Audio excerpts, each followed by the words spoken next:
Hi everyone, my name is Austin. I'm from Coastal Volkswagen Parts. Today I'm going to be showing you how to inspect and see if your brakes need to be changed on your Atlas. We're going to go through and we're going to show you the difference between a brand new rotor and a rotor that needs to be replaced, as well as the pads. Alright, so here I have the wheel, and the rotor is going to be right behind that. And just what you want to do is you want to visually inspect and run your finger along the rotor, feel for any grooves or rigid edges, any warping, any discoloration, anything like that. And then you're going to want to feel down into the caliper where you'll feel the brake pad, and you'll be able to tell the thickness of how much brake material you have left. When you take the wheel off and take off the caliper, the rotor is going to come out looking like this. Obviously this one was replaced due to the rust. On the old pad as well, you can see how little brake material is left on the pad itself. And then that, compared to a brand new rotor that's never been driven on, is nice and shiny. There's no rust. It's nice and smooth on the contact area. And in comparison, I mean, the pad it speaks for itself. It's brand new. There's way more material, as you can see, on the new pad than the old one. All right, so here we'll have the old rotor versus the new rotor. As you can see on this one, you have a heat ring. It's kind of that orange hue, goes around the whole rotor, and that's from brake pads wearing too low and causing too much heat when you're braking. On the back here, you can also see the buildup on the inside, which cuts airflow from getting in and cooling off your pads, which can also add to added heat when you're braking.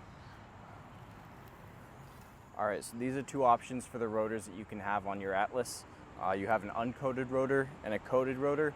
All the coating does is just protect against corrosion and rust.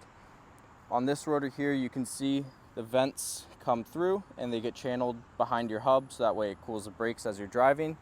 On this one, the vents here are a little bit more aggressive, so it's going to give you better braking performance. The brakes are going to cool off faster, especially after hard braking.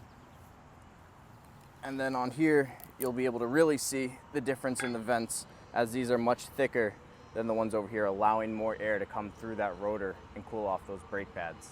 All right, so as we talked about before, this rotor here is going to have a little bit better features than the original one. This one here is $175.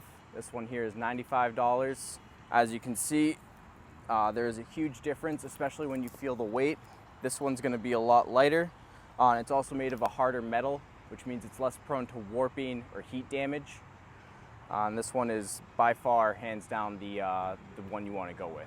So this is what your brake pad looks like off the vehicle. This is going to be your brake material here. As you can see, there's about 10 millimeters of material here, and then with the backing plate and everything like that. When it gets lower, you're going to start feeling this material get smaller and smaller, and eventually it's going to be metal on metal, which is when you'll hear a grinding noise when you're braking. So a good sign, your car will tell you when it needs brakes. You'll have weakened braking performance. You don't want to let it get to a point where your brakes are grinding, because it can overheat the rotor and cause it to warp. All right, so with the pads off the vehicle, we can obviously see a huge difference in the material that's left.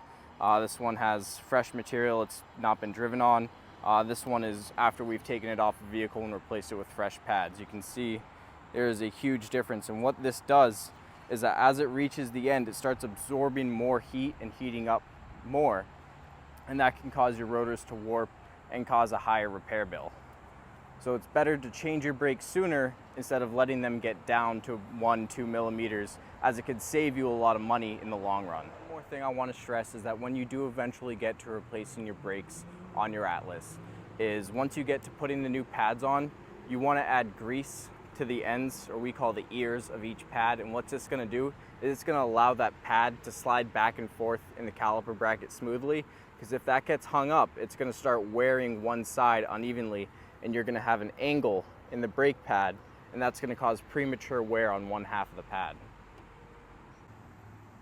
So on some of the models, some of them are equipped with a brake wear sensor indicator, and what that is that it's a sensor that's going to clip onto the top of the pad, and as they wear down, it's going to corrode away a wire, and as soon as that circuit opens, it's going to trigger a light on the dash stating that you need to get your brakes inspected.